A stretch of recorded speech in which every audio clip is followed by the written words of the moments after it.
Eh, kita sekalian perkenalan terlebih dahulu aja ya. By the way, dengan Budara ya, kemarin ya, di pertemuan 1 sampai 8 ya. Iya, betul. Oke, saya minta tolong bantu di absen aja untuk PJ kelasnya. Sekalian saya mau absensi ke teman-teman semua. Nantinya juga saya akan memberikan rules di dalam kelas itu seperti apa, gitu ya. Nah, mungkin yang saya panggil bisa on cam ya, sehingga mungkin saya bisa melihat wajahnya karena saya sebelumnya belum pernah ya masuk ke kelas kalian gitu. Oke, yang pertama Mutia Ramadhani. Hadir Ada. Ibu. Oke, Savana. Hadir Ibu. Oke, Lydia. Hadir Ibu. Kayla. Hadir Ibu. Oke, Nadine. Hadir Bu. Oke, Kafka. Hadir Ibu. Nakata. Ada Nakata? Halo, Nakata. Oke, Ivan. Ivan, ada? Muara. Hadir Bu. Oke, Bong Marco. Hadir Ibu. Davina. Hadir Ibu. Konita. Hadir Ibu.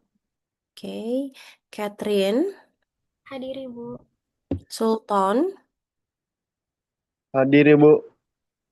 Anida. Hadir Ibu. Naila. Hadir Ibu. Zahrani. Zahrani ada? Oke. Muhammad Ahnaf. Muhammad Ahnaf. Maaf Ibu, untuk Muhammad Ahnaf udah keluar. Oh, oke. Iya. Nggak lanjut di perkuliahan lagi berarti ya? Di semua matkul ya? Iya Ibu, betul. Oke. Adinda. Hadir Ibu. Arkan. Hadir Ibu. Naila. Hadir Ibu. Oke. Ini kan Nailanya ada dua. Kalian biasanya dipanggilnya gimana? Untuk membedakan. Naila Zulfa dan Naila Agia. Ini Kita, manggilnya yang Naila Zulfa dipanggilnya siapa? eh kita biasanya sama-sama Naila. Mungkin saya bisa dipanggil Zulfa saja, tidak apa-apa, Ibu. Oh, oke. Adam. Hadir Ibu. Saskia. hadir Ibu. Zaidan. Zaidan. Kinesha. Zaidan tadi, oh ya, maaf Ibu, Kenapa? Zaidan tadi pagi izin sakit ke saya. Oke. Iya, Oke, dibantu absen juga ya nantinya ya. PJ kelasnya ya. iya baik Bu. Aisyah. Hadir Bu. Oke, Lauzah. Hadir Bu. Gita. Gita ada. Safira. Hadir Ibu. Siti Andi. Hadir Ibu. Hadir. Syawal. Syawal ada. Oke, Muhammad Zaki. Muhammad Zuhri. Hadir Ibu. Oke, Lucky Rama Rahmania. Hadir Ibu. Oke, mungkin Mungkin saya share terlebih dahulu ya mengenai rules di dalam kelas. Dan bisa ada satu orang yang menceritakan dengan Bu Dara sudah belajar apa saja? Dengan Bu Dara sudah belajar apa saja selama 8 kali pertemuan? Ada yang masih ingat nggak? Belajar SIM, terus KMS, Ibu. Oke. UTS-nya apa dengan Bu Dara? UTS-nya kita sebenarnya ada dua. Mhm. Karena yang pertama itu kayak ada dari satu web gitu. Cuman di situ ada problem gitu. Jadi cuma ada beberapa anak yang bisa. Jadi sisanya itu di quizzes, Ibu. Oke, kalian suruh buat website Enggak, Bu, atau maksudnya ada soal di website lain gitu selain quizzes. Iya. oke berarti soal ya bentuknya ya dengan Bu Dara ya. Iya, pilihan ganda dan esai, Ibu. Oke, mungkin saya share terlebih dahulu untuk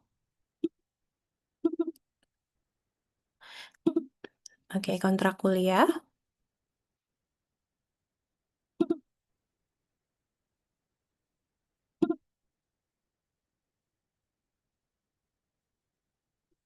Ya sudah bisa terlihat ya.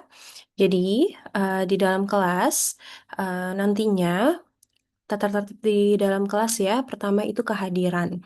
Kehadiran kita sepakati saja ketika absen dan saya menyebut nama berkali-kali, baik itu secara luring maupun daring ya, terutama daring karena biasanya kalau daring apalagi tidak on cam gitu ya, itu biasanya cenderung tidak mendengarkan gitu ya. Sehingga apabila nantinya saya memanggil nama, seperti tadi ada beberapa mahasiswa yang saya panggil namanya berkali-kali, namun tidak ada jawaban, kita anggap tidak hadir di dalam kelas ini.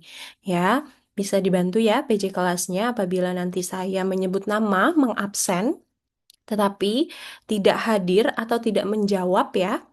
eh, Mungkin bisa dianggap tidak hadir aja di dalam kelas gitu.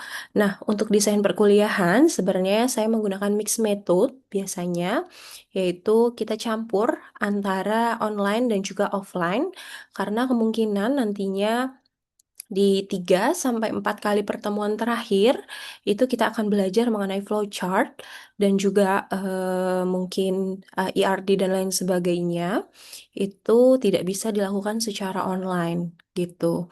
Dan nantinya kalian diwajibkan ya di 3 sampai 4 pertemuan terakhir itu membawa laptop setiap mahasiswa. Jadi setiap mahasiswa itu diwajibkan membawa laptop ataupun tab gitu ya. Boleh kalian meminjam teman kalian ataupun meminjam saudara dan lain sebagainya ya. Tetapi saya mewajibkan untuk membawa laptop karena nantinya kita akan mengunjungi dan juga membuat flowchart dari sebuah website gitu. Jadi biasanya sebelum kelas mulai, saya udah meminta kalian buka websitenya. Karena kalau di lantai 9 biasanya itu kendala jaringan ketika bersamaan gitu. Nah, lalu yang ketiga, tidak mengikuti ujian atau tidak menyerahkan tugas. Apabila kalian tidak mengikuti ujian atau tidak menyerahkan tugas, itu akan diberikan nilai 0 ya. Apabila misalnya saya memberikan tugas sebanyak 3, tetapi kalian mengumpulkan hanya 2. Nilai kalian yang 2 itu akan dibagi dengan banyaknya tugas. Tetap dibagi 3 gitu.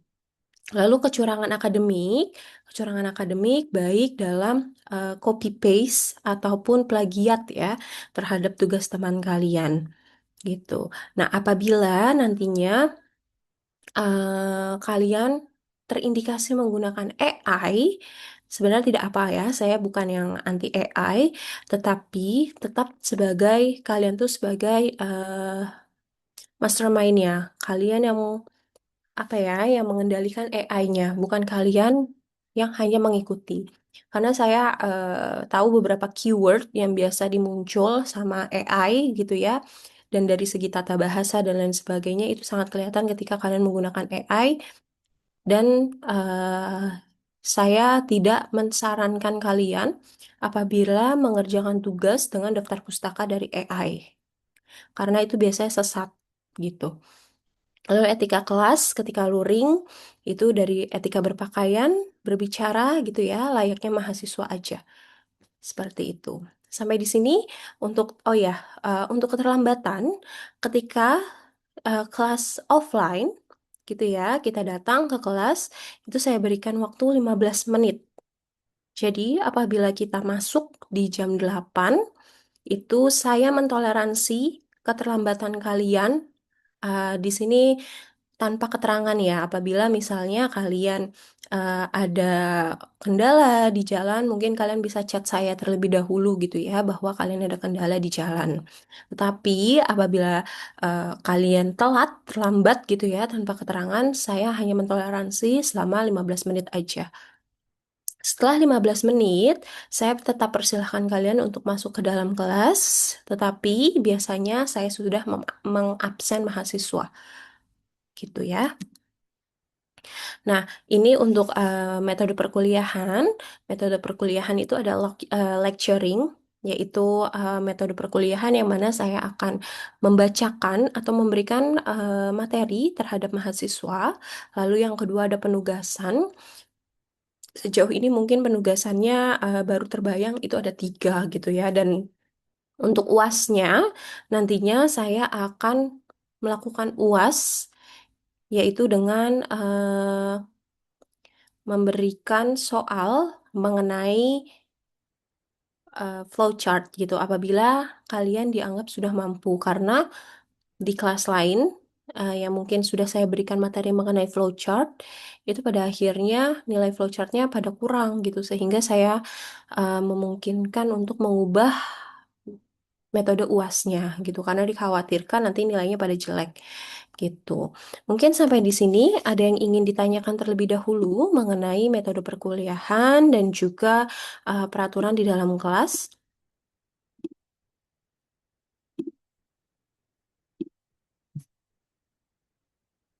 Oke, kalau tidak ada, saya lanjut ke materi kelas pada pagi hari ini gitu ya di materi manajemen information system.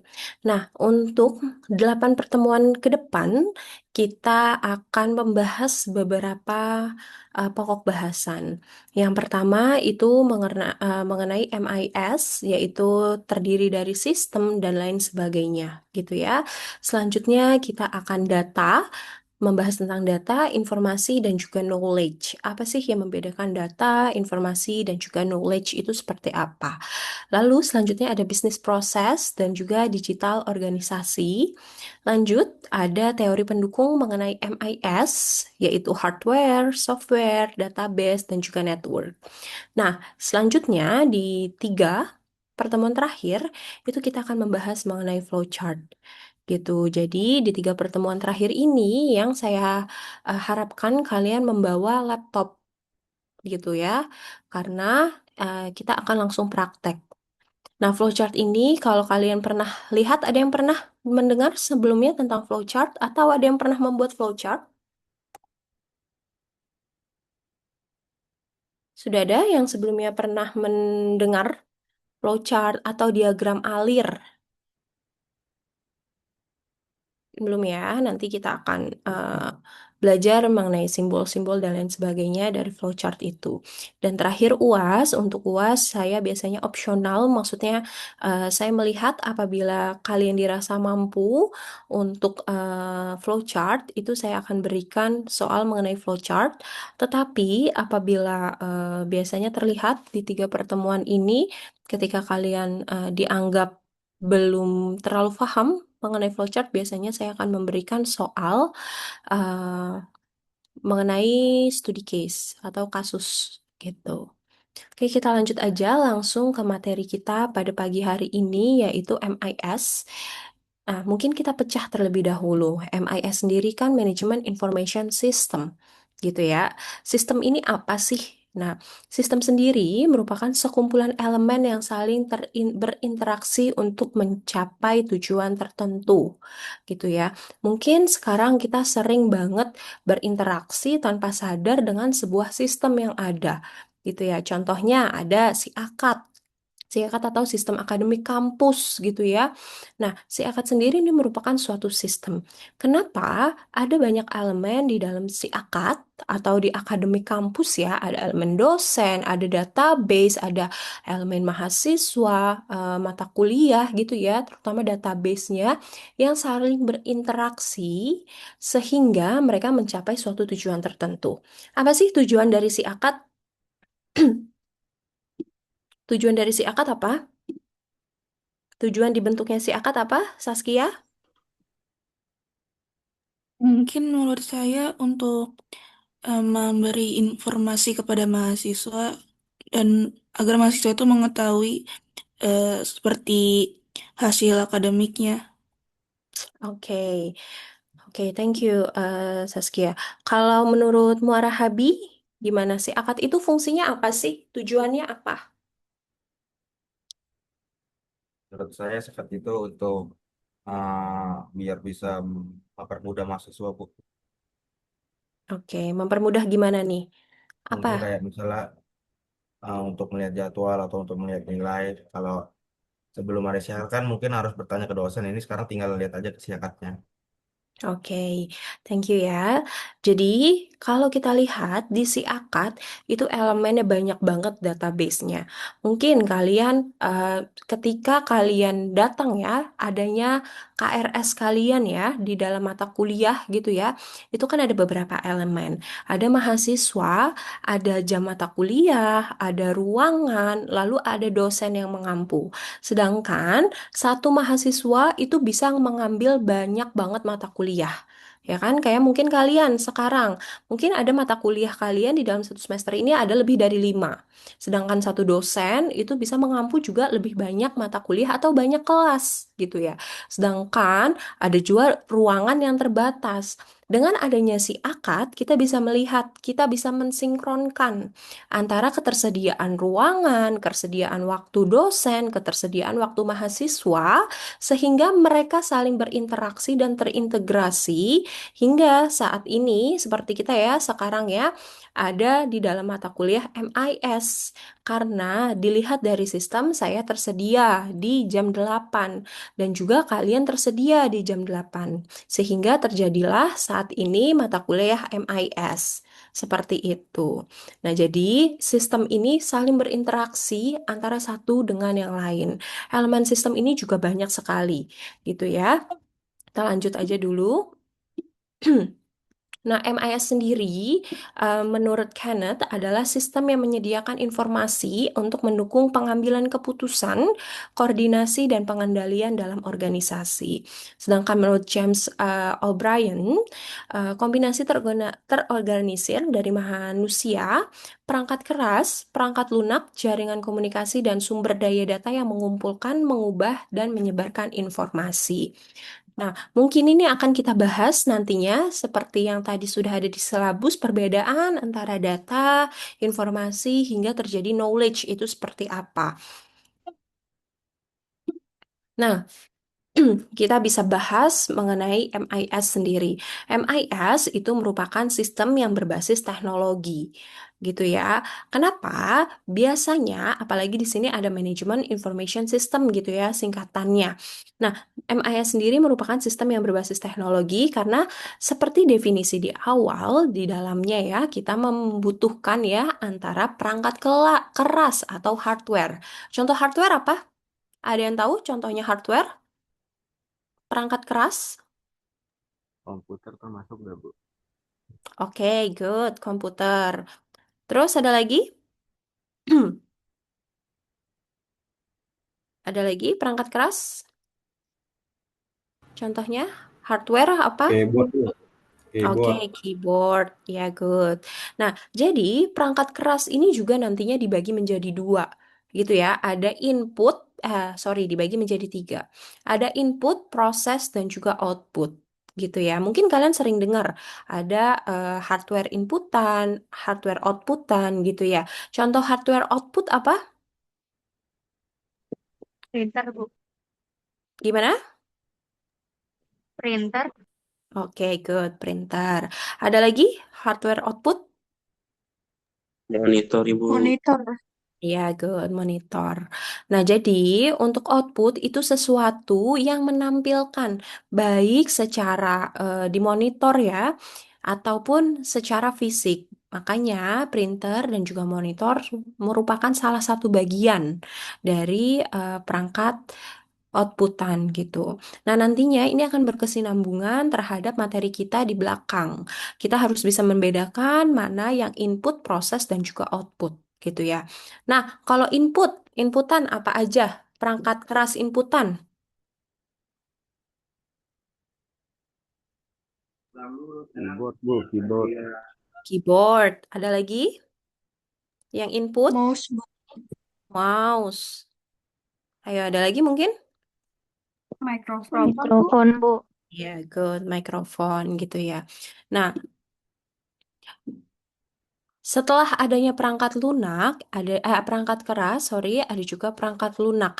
Nah, perangkat lunak itu berhubungan dengan software-software ataupun aplikasi yang biasanya digunakan untuk memproses gitu. Nah, mereka nantinya akan terorganisir dengan baik sehingga menghasilkan sebuah sistem gitu ya. Lalu di sini MIS dia mengolah data menjadi informasi. Ada yang paham apa perbedaan data dan informasi? Apa sih bedanya data dan informasi?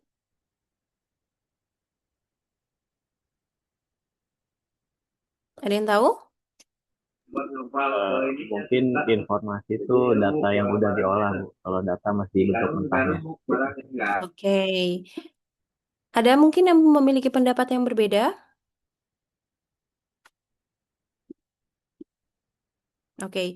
Jadi betul tadi ya, informasi dengan data itu perbedaannya adalah data merupakan masih berupa mentah. Contohnya misalnya ketika kalian nanti kolek data skripsi gitu ya. Nah, data skripsi itu biasanya dalam bentuk kuesioner gitu ya. Nah, itu masih berupa data. Kenapa berupa data? Karena kalian harus memproses lagi gitu ya melalui SPSS sehingga nantinya bisa dijadikan sebuah informasi. Nah, contohnya data itu biasanya masih bersifat acak ya, lalu tidak beraturan. Contohnya misalnya di dalam kuesioner itu biasanya datanya kan 1 hingga 5 menggunakan skala Likert gitu ya. Tetapi ketika sudah menjadi informasi yang mana data sudah diproses, kalian dapat membacanya menjadi sebuah saran gitu ya, atau menjadi sebuah informasi yang berguna biasanya gitu. Lalu MIS itu untuk mendukung keputusan manajerial yang mana itu didasarkan oleh informasi yang ada gitu ya. Lalu membantu efisiensi dari operasional. Apa yang membedakan efisien dan juga efektif? Mungkin kalian sering dengar nih, efisiensi gitu ya. Apa sih bedanya efisien dan efektif? Kalau efisien itu hemat, Bu. Cuman kalau efektif tuh lebih tujuannya tuh udah tercapai gitu. Oke, good. Ada lagi? Ada yang tahu bedanya efisien sama efektif? Oke, jadi efisien itu digunakan biasanya ya mengacu pada eh, sumber daya, lalu waktu, dan juga uang gitu ya untuk efisien. Nah, sedangkan efektif itu apapun dilakukan untuk mencapai tujuan tertentu gitu yang membedakan. Misalnya kalian ke kampus menggunakan mobil gitu ya. Itu bisa jadi tidak efisien. Kenapa? Karena tidak hemat bahan bakar, apalagi kalian sendiri gitu ya. Terus setelah itu macet gitu kan. Tetapi itu efektif Kenapa? Karena kalian tetap nyampe ke kampus. Gitu. Jadi itu yang membedakan efisiensi dengan efektif. Nah, contohnya di MIS itu ada banyak banget ya. Namun saya memberikan contohnya berupa dashboard penjualan, lalu sistem laporan keuangan dan juga sistem inventory. Nah, ini sistem informasi terdiri dari 5 komponen, yaitu hardware. Tadi kita udah membahas sedikit ya mengenai hardware yang terdiri dari output dan juga input, lalu software, ada juga data, people, dan juga prosedur. Nah, selanjutnya, wait, oke, wait, ini kayaknya saya sebentar ya.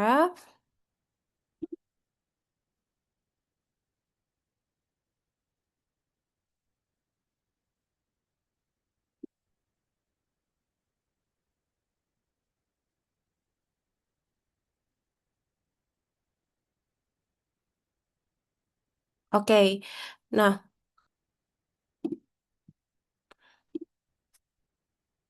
hmm,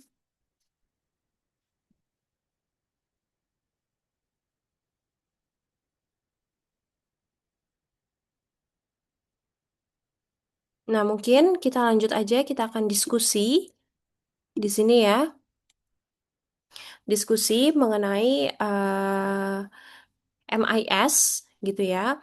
Nah, apabila kalian merupakan sebuah wait, sebelumnya kalian sudah ada kelompok belum ya dengan Budara? Sebelumnya Sudah sudah ada ada kelompok? Ibu. Sudah ada, Oke. Bu. Kita lanjut aja menggunakan kelompok yang sudah ada, lalu tolong dibuat breakout room nantinya sesuai jumlah kelompok yang ada. Nah, kalian diskusi mengenai pertanyaan berikut, data apa aja ketika kalian merupakan sebuah UMKM makanan, data apa aja yang kalian butuhkan, lalu dari data tersebut informasi apa yang kalian dapat hasilkan, dan bagaimana MIS dapat membantu pemilik usaha. Ya, kita akan berdiskusi mengenai 3 hal ini. Silahkan dibuat terlebih dahulu untuk breakout room. Nantinya mungkin sekitar 15 menit kita akan membahas mengenai persoalan berikut. Ya, boleh dibantu untuk membuat breakout Iya, room? Ibu. iya bisa, Bu. Sebentar ya. Oke. Ada berapa kelompok ya?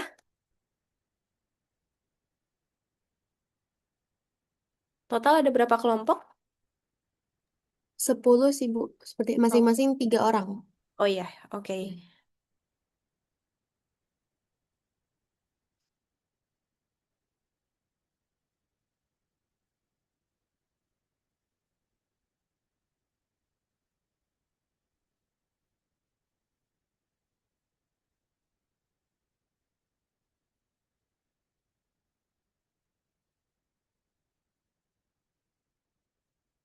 Oke, mungkin dari masing-masing kelompok perwakilan ya bisa di screenshot atau bisa ditulis permasalahan yang ada ya di 3 ini dari masing-masing kelompok.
Mana sih ini dah?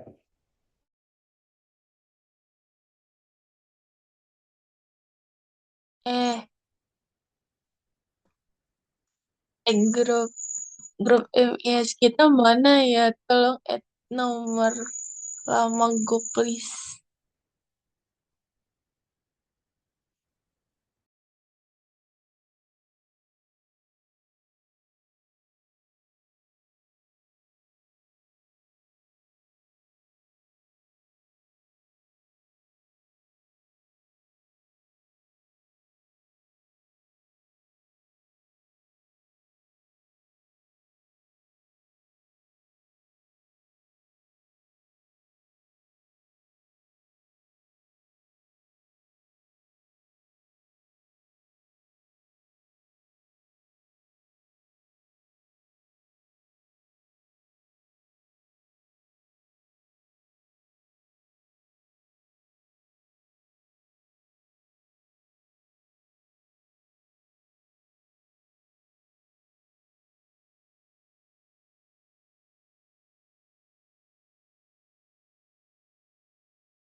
Jujur saja, gue nggak merhatiin karena masih ngantuk.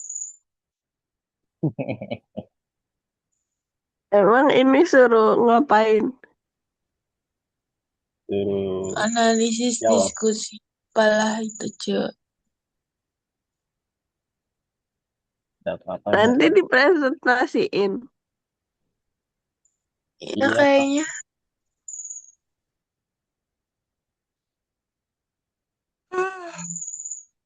Aku banget.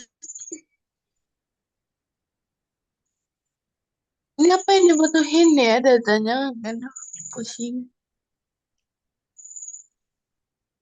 minat pasar gak sih ini? Hmm. Ada tanya ChatGPT.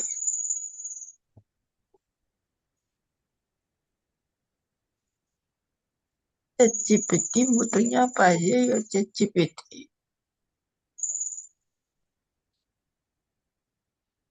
Jam 9 katanya. Dekat rumah. Ya udah, ai. Katanya cuma diskusi aja, nggak perlu ada output diskusinya kayak nggak tahu deh, gue juga nggak ngerti. Ya, ini gue nyatat di Word aja nih udah. Antek-antek asing tuh.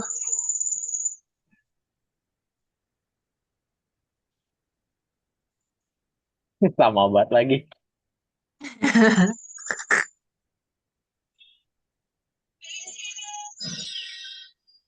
Eh, kayak nggak ada perbedaan gitu kalau misalnya nyari AI.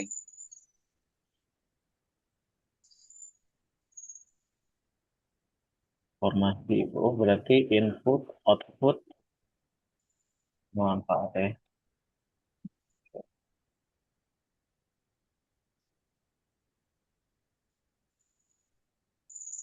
Ini jangan dibikin AI baru.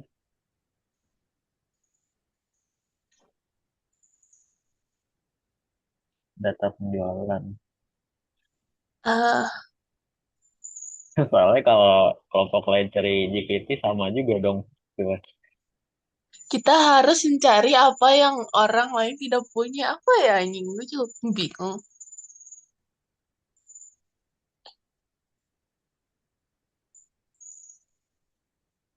Anjay, kasih paham.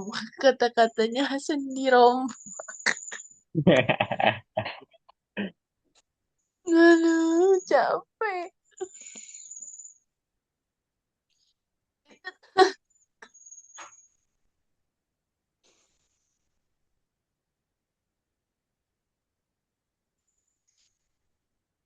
Data perbandingan. Udah typo-typokan aja lah biar kayak, oh iya ya, ini manusia yang ngetik gitu. Data perbandingan harga. Lo apa sih tadi sebelumnya? Produk sendiri dengan kompetitor musiknya sama asik yang SMA aja Emang harga bahan baku dan lain-lain kan nggak perlu ya? itu kan modal. Oh iya benar.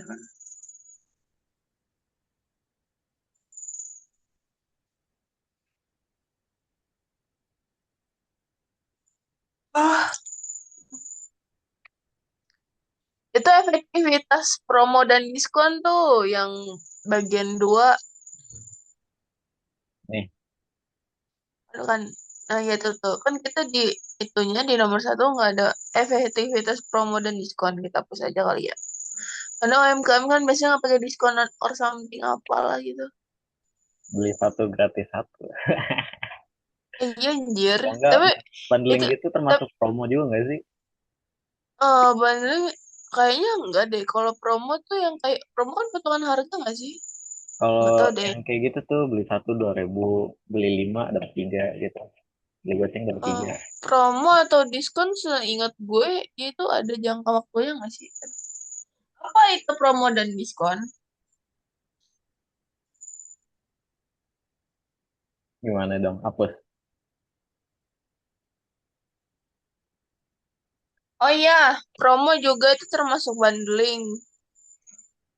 Jadi bisa. Berarti ini nggak sih data dibutuhkan? Data Kayaknya nggak perlu penjualan, nggak? data penjualan outputnya apa? Outputnya itu tuh produk mana Oke, yang menghasilkan profit terbesar. kita tar jelasinnya gitu aja, yang poin satu terus kalian di output ya di poin satu juga. Hmm, Itu kok Terus, pada list brand Hah? di grup. oh, Apa sih kok tiba-tiba kok tugas CBL beda kali. ini kita harus menganalisis toko-tokonya berbeda-beda gitu kah? Maksudnya kita nggak analisis secara general. Iya makanya Iya, beda sendiri aja, beda sendiri aja. Kita pura-pura apa nih? Apa nih ya? Pura-pura aja lah toko yang nggak ada kita ada-adain aja.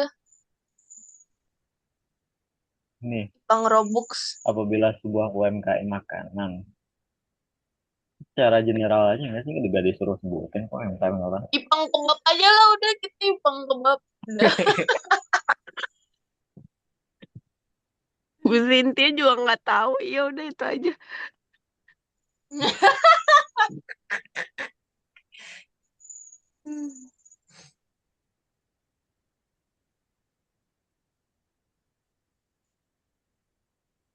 Oh ya udah ya ipang kebab.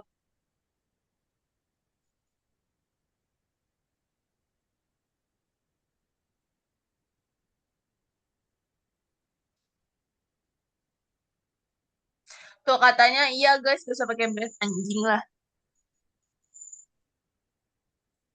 Oh, berarti general kayak lu yang bilang tadi. Iya, jadi kayak semua semua UMKM makanan tuh bisa pakai analisis kita gitu. Ya, Oke. oke. Gitu. Data penjualan ini gunanya banyak sih. Bisa Itu ya. laporan laba rugi sederhana penting sih kayaknya. Mana belum apa. Itu tuh yang prediksi kebutuhan stok itu penting kayaknya nggak sih? Penting nggak? Penting, Penting ya. penting. Ada data stok bahan baku. Iya ya. Ipung ini nggak sih kayak apa sih promo eh, promo atau bundling kita menu bundling aja deh, nggak apa-apa dah. Pro yang nomor satu tambahin. Kan itu kan kita ada efektivitas promo dan diskon. Nah, nomor satu kita tambahin. Jadi Nomor kayak satu data, di sini. iya nomor satu, iya itu kan banyak tuh. Tambahin satu lagi itu yang buat promo sama diskon berarti data menu at- menu promo atau diskonnya nggak sih? Biar nunjukin kayak jadi hasil informasi yang dihasilkan tuh efektif apa enggak menu diskon atau bundling ini. Nggak sih? Nggak tahu. Soalnya di ChatGPT kayak gitu. Terus menurutku kalau misalnya itu dihilangin, masa ya coba ada informasi efektivitas promo atau diskon kalau misalnya kita nggak dapat data promo atau Aktivitas diskon. promo kan itunya inputnya dari ini penjualan enggak sih? Kalau ada yang nggak Iya, laku, ntar dibikin promo gitu kan biasanya. Roti-roti iya Indomaret tuh bener. di sini dong Mm-mm. inputnya. Kan tapi kayak yang kata lo bilang, apa tuh ada menu yang bundling kayak gitu, Cang. Paham gak sih? Jadi gimana? Jadi, tambahin aja. Apa sih? Apa tadi? Ini di ChatGPT kalau misalnya kita daur ulang kata-katanya. Data,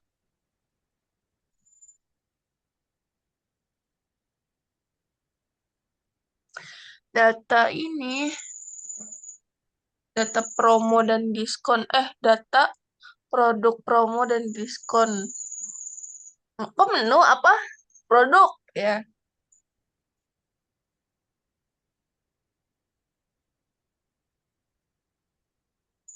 Gitu.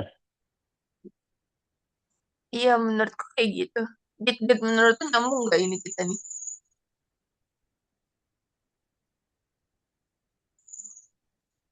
Nyambung, nyambung. Lagian ya kedepannya jam 8 selalu diskusi anjing lah.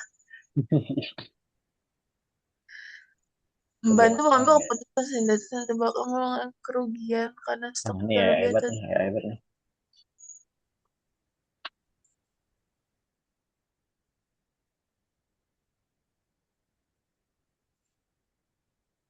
ya udah nyambung gitu, udah mantap banget lah ini. Nah,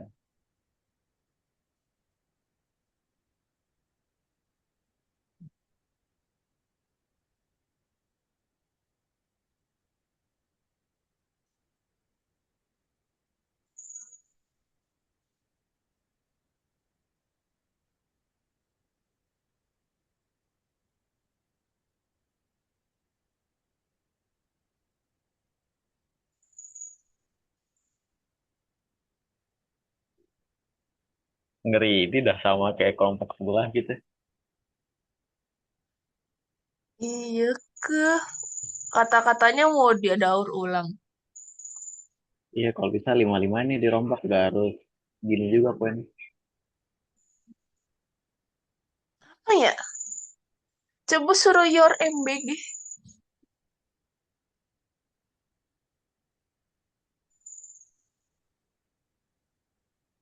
aja yang memprediksi. Lah, start this bos. Kayak Materi kita nih. iya coba. Jadi kata-kata ini kayak keren aja gitu memprediksi.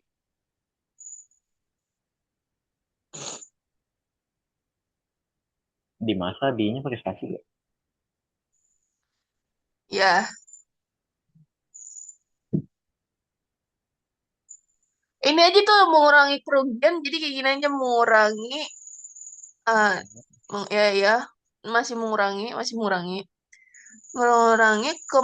apa sih? Mengurangi Itu lebih kemungkinan ganteng. kerugian. Ya, meminimalisir kerugian, eh, meminimalisir kemungkinan adanya kerugian yang tidak perlu.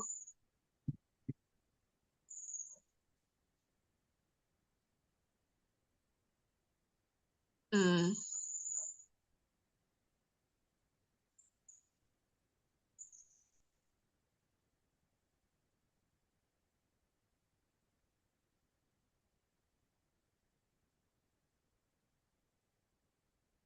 Kerugian mah lebih.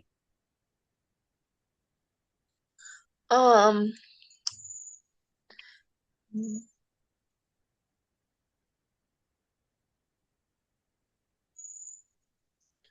terus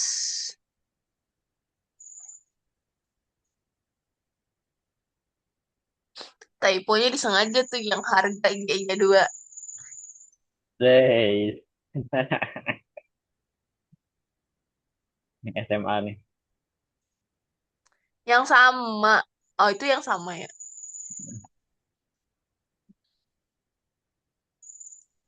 Ih, sengaja banget nih, sumpah. Si Ifung typonya Sigma.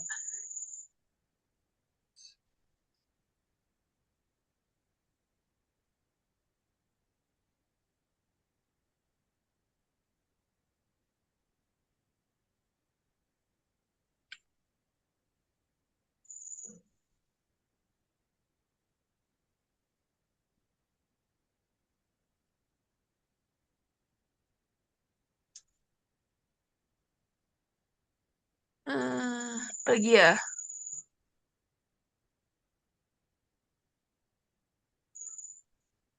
Itu tuh yang tren penjualan tiap periode tuh bahasanya berat tuh kelihatan banget kita AI. Yang penjualan tiap periode. Itu tuh yang nomor 2 itu ada tuh tren penjualan tiap periode tuh setelah jam penjualan. Nah tuh kata-katanya berat tuh kelihatan tuh AI. Kayak mahasiswa nggak pinter itu ya. Anjir, nggak oke sepinter itu. Terus juga laporan laba rugi nggak penting juga tuh.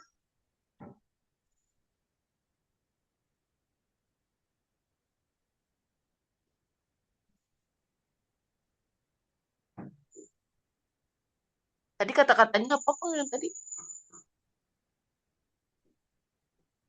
Cenderungan. Penjualan tiap periode. Eh, tahu tahu jam ramai. Jam Perubahan efek. aja nggak sih kayak perubahan minat.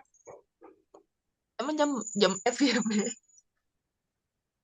Itu berarti kayak kan tren penjualan ya. Jadi kayak mengetahui perubahan minat ini aja nggak sih? Iya, mengetahui perubahan minat pelanggan di setiap waktu. Heeh. Terus juga tuh laporan laba rugi sederhana tuh kayaknya juga kami nggak kepikiran anjing. Tuh, laporan laba rugi sederhana.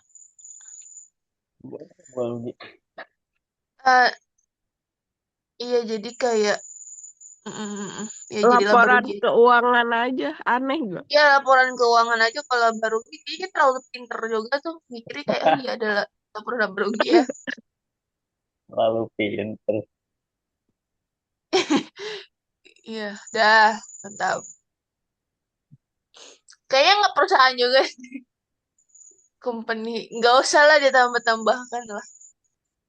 Kayak gitu. Nah, pintar kali juga kita ya.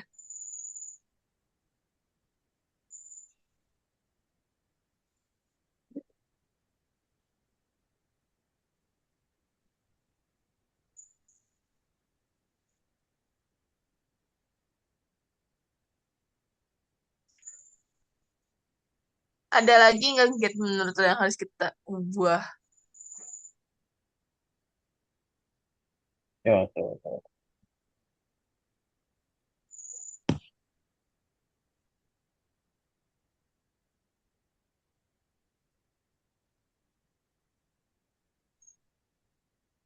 Nggak ada sih.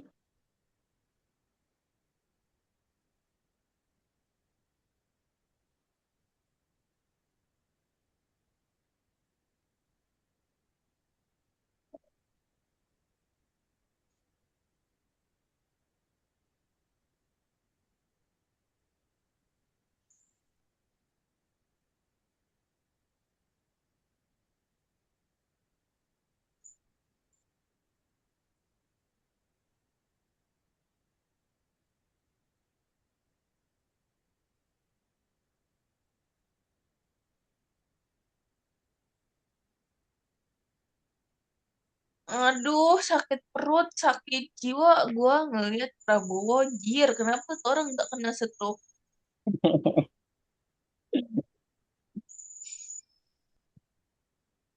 Wowo, wowo. Jangan teriak hidup Jokowi.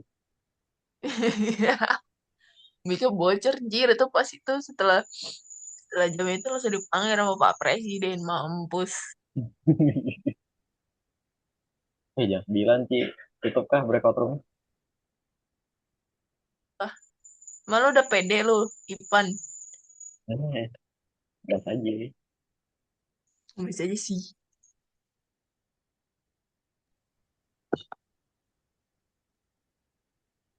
Gue lapar, Pang. Pang, lapar.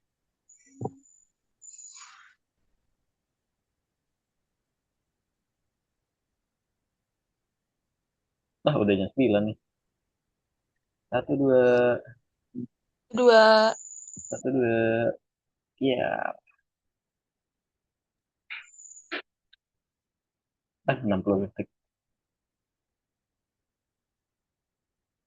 Ombok, takutnya. Ivang. 49, 48, 47, 46, 45, 44. Ayo.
Mulai lagi aja. Kita mulai untuk pemaparan dari hasil diskusi kalian. Tadi mungkin kita mulai, ini kelompoknya 1 sampai 10 ya, berarti ya? Iya, betul, Ibu. Oke, mungkin bisa dari kelompok 7. Ada kelompok 7? Gimana nih hasil diskusinya? Ketika kalian ingin membuka UMKM, data apa aja yang kalian butuhkan, dan lain sebagainya diceritakan gimana hasil diskusinya tadi dengan rekan kelompoknya. Oke, baik Ibu. Udah hadir semua kan kelompok 7 ya? Jadi kami memilih produk UMKM-nya itu berupa dimsum. Nah, untuk datanya sendiri yang dibutuhkan itu yang pertama adalah data penjualan. Nah, data penjualan ini tuh menghasilkan nantinya informasi biasanya itu menu yang paling laris apa dan menu-menu yang kurang laris tuh apa aja. Lalu yang kedua itu ada data pelanggan. Untuk data pelanggan sendiri nanti hasilnya itu dia menghasilkan menghasilkan informasi target pasar. Lalu yang ketiga juga ada data promosi yang nantinya berguna untuk mengetahui promo-promo apa aja yang mungkin sedang tren dan bisa relevan untuk diaplikasikan. Nah, untuk informasi selanjutnya bisa dilanjut dengan teman saya. Oke, baik. Selanjutnya saya akan menjelaskan terkait eh, mohon maaf, terkait informasi apa yang harus nanti dihasilkan. Jadi kurang lebih itu hasil dari informasi ini berdasarkan dari data yang tadi dijelaskan oleh teman saya. Jadi tadi teman saya menjelaskan terkait dengan data penjualannya. Jadi dari data-data yang dikumpulkan nanti dari UMKM Dimsum itu sendiri bisa menghasilkan berbagai informasi yang berguna. Jadi contohnya kalau dari data penjualan tuh pemilik jadi bisa mengetahui menu dimsum yang paling laris, lalu juga di jam penjualan mana yang paling ramai dan juga produk apa sih yang kira-kira kurang diminati oleh pelanggan nantinya. Lalu juga tadi ada dari data promosi yang dijelaskan oleh teman saya, itu juga nanti bisa diketahui promo dan jenis diskon mana yang kira-kira paling efektif dalam peningkatan penjualan dari UMKM tersebut. Lalu, sedangkan jadi nanti dari semua informasi tersebut itu dapat membantu UMKM yang nanti itu kita buat yaitu UMKM Dimsum dalam mengambil keputusan bisnis yang lebih tepat dan juga tentunya meningkatkan penjualan. Oke, baik. Materi selanjutnya mungkin akan dijelaskan oleh teman saya. Terima kasih. Oke, buat yang nomor 3, bagaimana Miss dapat membantu pemilik usaha? Miss bisa membantu lewat pencatatan stok otomatis. Jadi setiap ada dimsum yang terjual, sistem langsung memotong jumlah stok bahan baku di dapur. Jadi pemilik tidak perlu repot menghitung manual di akhir. Terus yang kedua ada sistem kasir digital. Jadi dia bisa membantu kasir menghitung total belanjaan dengan cepat dan menerima pembayaran non tunai seperti QRIS atau e-wallet. Lalu yang ketiga ada laporan penjualan harian. Jadi sistem otomatis membuat rangkuman menu dimsum apa saja yang paling laris dan jam berapa warung paling ramai. Ini dapat membantu pemilik untuk mengatur strategi promosi dan stok bahan. Lalu ada penyusunan laporan keuangan. Pemilik bisa langsung melihat keuntungan bersih setiap bulan tanpa harus pusing menghitung rumus akuntansi. Karena sebuah biaya modal dan pendapatan sudah otomatis dikalkulasikan oleh sistem. Ya, terima kasih. Oke, good. Jadi untuk UMKM yang diambil yaitu dimsum dan sepertinya sudah berjalan ya karena di sini sudah ada pelaporan penjualan gitu ya, data penjualan. Nah, data penjualan itu sangatlah penting gitu ya bagi sebuah pelaku bisnis. Kenapa? Dari data penjualan tadi kita bisa tahu varian apa aja yang paling laku gitu ya, sehingga kita bisa tambah stok untuk varian tersebut gitu ya.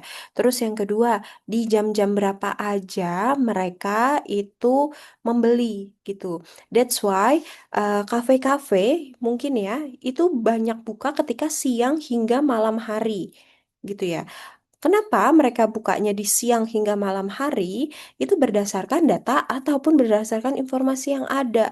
Kenapa kafe-kafe bukanya seperti itu? Karena mungkin kalau di pagi hari orang akan cenderung melakukan aktivitas lain gitu ya. Tetapi kalau di siang hingga malam hari gitu ya, biasanya kita tuh cenderung ke kafe untuk ngobrol dengan teman, untuk mengerjakan tugas gitu ya. Makanya jarang banget kafe yang bukanya dari pagi hari gitu. Dan untuk makanan-makanan di kafe gitu ya, misalnya kita lihat di kafe. Nah, itu kan juga ada beberapa yang ditandai dengan best seller sehingga tidak memperlambat laju antrian gitu ya. Mungkin ketika kalian bingung gitu ya, mau pesan apa, itu bisa direkomendasikan oleh kasirnya gitu. Nah, sehingga data penjualan itu sangatlah penting. Nah, tadi selain data penjualan, ada juga data promosi. Promosi itu juga sangatlah penting biasanya untuk sebuah UMKM. Mungkin kemarin yang kalian hadir ya, ada nggak yang hadir kemarin dalam IDS? Disebutkan bahwa biasanya dalam sebuah brand gitu ya, perusahaan, biasanya uang promosi itu 30% dari revenue. 30%. Apabila misalnya produk kalian gitu ya, terjual 100 juta, maka uang untuk promosinya itu sebanyak 30% dari 100 juta yang mana 30 juta gitu. Nah, uang promosi itu sangatlah banyak biasanya, bahkan cenderung apabila produk kalian baru itu cenderung bakar uang. Mungkin kalian pernah ya merasakan promo-promo di aplikasi-aplikasi baru biasanya untuk menarik pelanggan gitu kan. Atau mungkin biasanya waktu itu kayak Gojek dan lain sebagainya itu sering banget kan melakukan promo gitu ya. Bahkan saya pernah beli kayak Starbucks gitu ya. Itu 2 liter cuma 30.000 kalau nggak salah di tahun 2020-an gitu. Nah, itu merupakan salah satu strategi mereka dalam promosi atau dalam bahasa mudahnya mereka bakar uang untuk menarik peminat datang gitu ya ke langganan ke aplikasi mereka. Apabila kita sudah menjadikan aplikasi tersebut menjadi sebuah habits atau kebiasaan kita, nantinya kita cenderung akan terus melakukan transaksi di aplikasi tersebut. Contohnya mungkin di sini ada yang lebih senang menggunakan Gojek gitu kan. Sehingga ya udahlah, saya pakai Gojek aja. Apalagi ketika kalian sering melakukan transaksi di satu aplikasi, tentunya nantinya akan banyak voucher-voucher atau misalnya mungkin kalian pernah dengar tentang gamification yang mana nantinya kalian akan mendapat poin gitu ya di dalam aplikasi tersebut sehingga nanti poinnya bisa ditukar ataupun misalnya ketika udah mendapatkan satu tingkatan tertentu benefit yang kalian dapat itu lebih besar lagi misalnya ketika kalian udah poin tertinggi gitu ya biasanya kan ada poin bronze gitu ya sampai platinum gitu. Nah, ketika udah di platinum kalian bisa mendapatkan diskon yang lebih tinggi lagi gitu. Nah, itu salah satu dari promosi. Dan promosi biasanya itu didasarkan sesuatu yang kurang laku. Coba kalian perhatikan. Ketika ada coffee shop gitu ya, lagi buka promosi. Biasanya mereka bundling promosinya antara satu yang paling best seller dengan satunya lagi yang mungkin secara data penjualan kurang laku gitu sehingga akan membantu untuk mengurangi stok dari produk yang kurang laku tersebut karena stok juga kan tidak bisa disimpan dengan lama gitu sehingga mereka mengakali dengan cara melakukan promo bundling gitu. Oke, dari kelompok 7 mau tunjuk kelompok berapa? Kelompok 4 mungkin, Bu. Oke, kelompok 4. Boleh silahkan kelompok 4.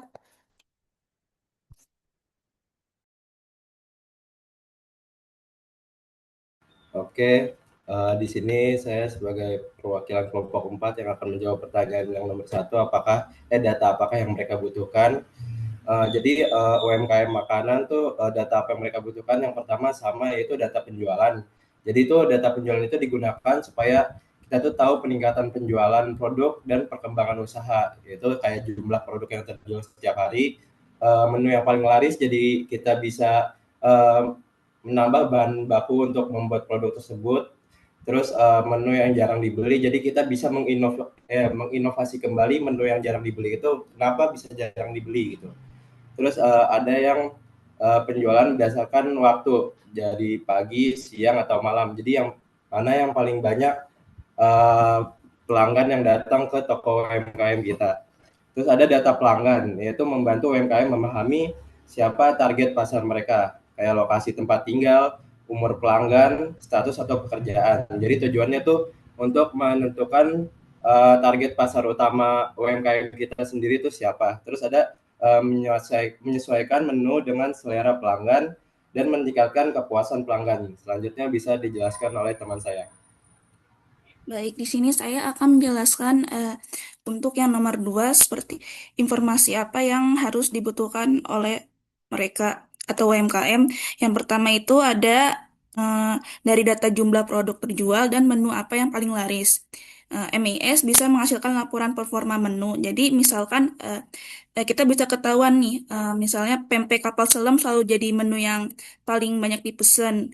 Lalu sementara pempek eh, lenjer paling sepi. Nah, dari situ kita bisa mengambil keputusan seperti misalnya mengurangi produksi MPP lenjer ini supaya nggak banyak sisa atau bisa meningkatkan promosi di menu yang paling laris atau menu yang jarang diminati orang itu.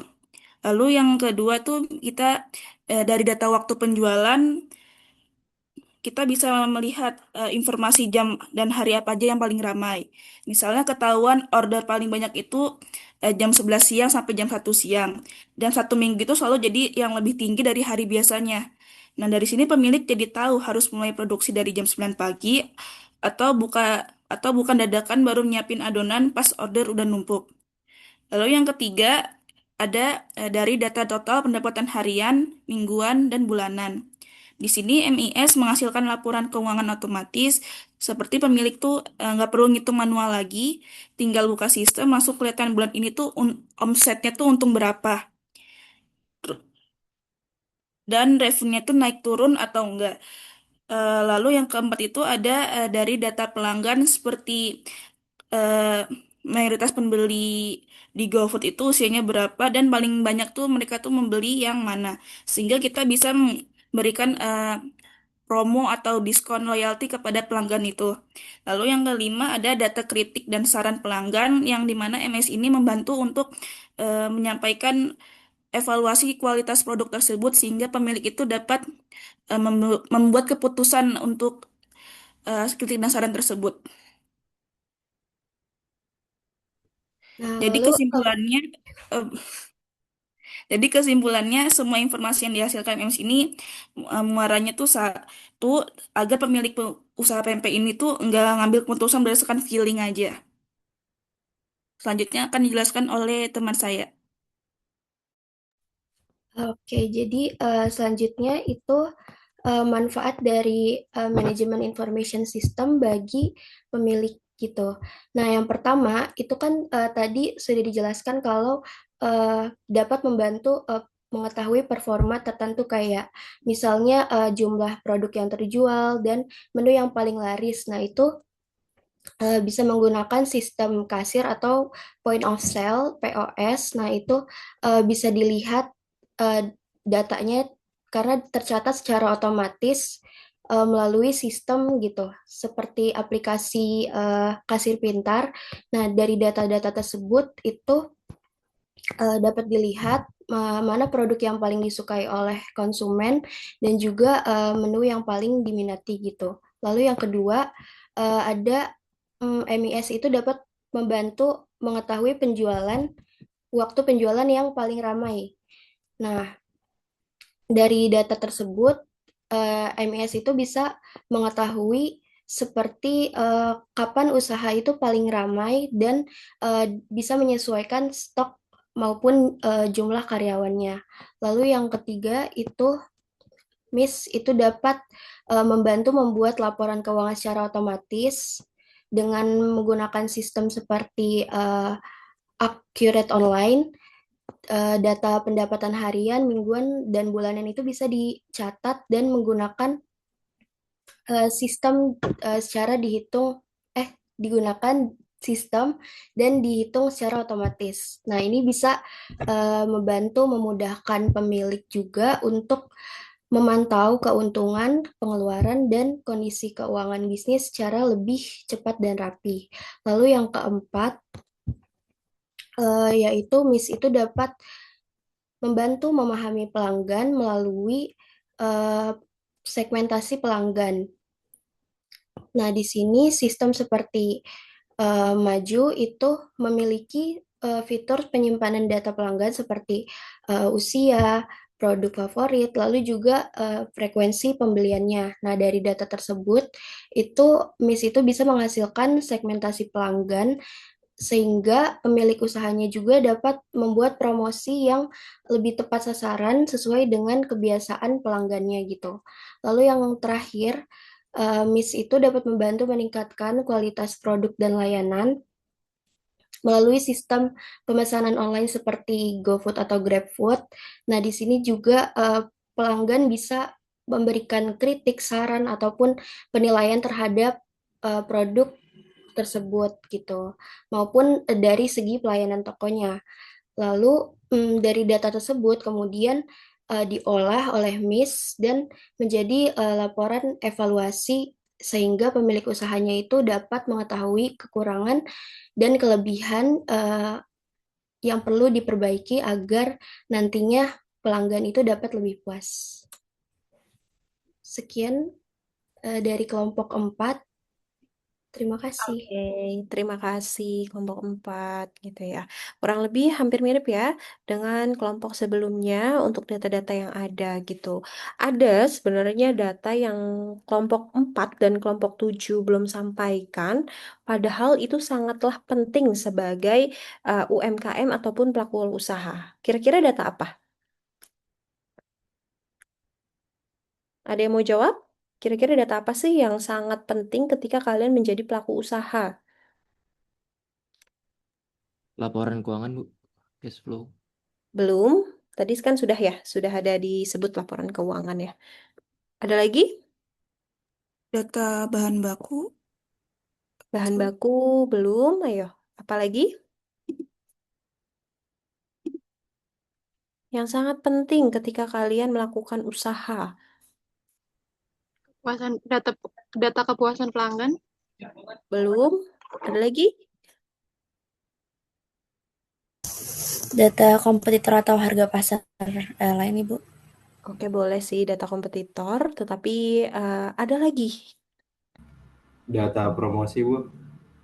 Promosi kan tadi sudah ya, untuk promosi oleh kelompok 7. Oke, jadi yang paling penting ketika kalian melakukan usaha itu adalah riset pasar. Data mengenai pasar kalian itu seperti apa gitu. Jadi kalian lihat pasar kalian itu minatnya atau preferensinya apa sehingga kalian bisa berinovasi lagi. Contoh ketika jualan dimsum, mungkin dulu jualan dimsum ya udah dimsum dikukus aja gitu kan. Tetapi sekarang orang banyak yang berinovasi. Kenapa? Karena dari hasil riset pasar.